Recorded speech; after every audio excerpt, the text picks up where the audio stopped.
ایک صحابی تھے، ان کی 4 بیویاں تھیں، عتبہ نام تھا۔ تو آپ کو پتہ ہے یہ بناؤ سنگار سے عورتوں کو زیادہ دلچسپی ہوتی ہے، اچھی خوشبو کہاں سے ملتی ہے، بناؤ سنگار کا سامان، تو عورتیں ذرا اس کے اندر اپنے آپ کو ذرا اگلی صفوں میں سمجھتی ہیں، اور چلو اچھی بات بھی ہے، اپنے خاوند کے لیے اگر کوئی عورت بناؤ سنگار کرے تو باعث اجر ہے اس کے لیے۔ تو وہ 4 بیویاں کہتی ہیں کہ ہم نا ایک سے بڑھ کر ایک خوشبو استعمال کرتی، لیکن ہمارے شوہر حضرت عتبہ رضی اللہ تعالیٰ عنہ صحابی تھے، ان کو ہم نے کبھی خوشبو لگاتے نہیں دیکھا، اور ان کی خوشبو ہمیشہ ہماری خوشبو پہ غلبہ پا جاتی۔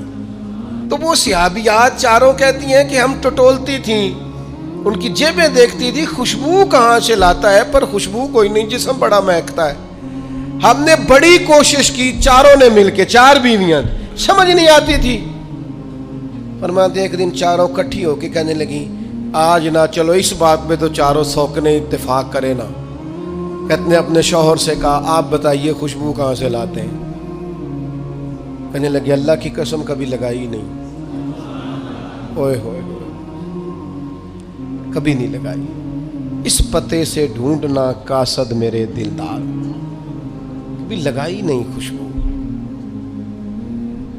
کہا آپ عجیب بات کرتے ہیں، ہم تھک گئی ہیں سالوں سے، اب لگاتے نہیں، یہ کیسی بات ہے؟ تو فرمانے لگے آؤ نا، سنو نا میرا قصہ تو سنو، میری داستان حسن تو سنو، میرے اوپر جو کرم کی برکھا برسی، بس مختصر سی میری کہانی ہے، یہ جو بھی ہے ان کی مہربانی ہے۔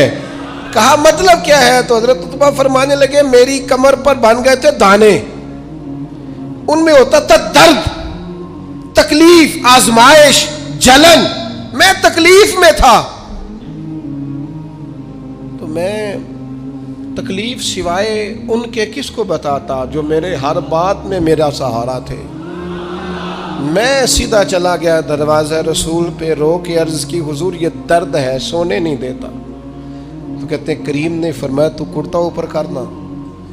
کہتے ہیں میں نے کرتا اوپر کیا تو حضور نے لعاب دہن انگلی سے لگا کے میری کمر پہ لگایا۔ فرماتے ہیں وہ لعاب دہن میری بیماری لے گیا اور خوشبوئیں چھوڑ گیا۔ میں جیسے جیسے غسل کرتا جاتا ہوں خوشبو بڑھتی جاتی ہے، تازگی بڑھتی جاتی ہے۔ نہ سمجھ آئے تو مدینہ جا کے دیکھو، مسجد نبوی میں بیٹھ کے دیکھو، جاؤ حضور سید عالم کے شہر نور کی گلیوں سے ہو کر جا کر دیکھو، عرصہ ہوا طیبہ کی گلیوں سے وہ گزرے تھے، اب تک ان گلیوں میں خوشبو ہے پسینے کی۔ جا کے دیکھ لو، نظارہ کر لو۔ اللہ تعالیٰ نے حضور کا سراپا ہی ایسا بنا، یہ حضور کے دست مبارک ہے نا۔ حضرت انس بن مالک فرماتے ہیں میں نے ریشم بھی اتنا نرم نہیں دیکھا جتنا حضور کے ہاتھ نرم تھے، کستوری سے اتنی خوشبو نہیں آتی جتنی دست مبارک سے آتی تھی۔ اور فرماتے ہیں عرب کی گرمی بڑی مشہور تھی، میں حضور کے دست مبارک ہاتھ میں لیتا تو برف سے زیادہ ٹھنڈے ہوتے۔ اتنا اللہ تعالیٰ نے محبوب کو معنویت کے ساتھ سجایا، سنوارا، کمال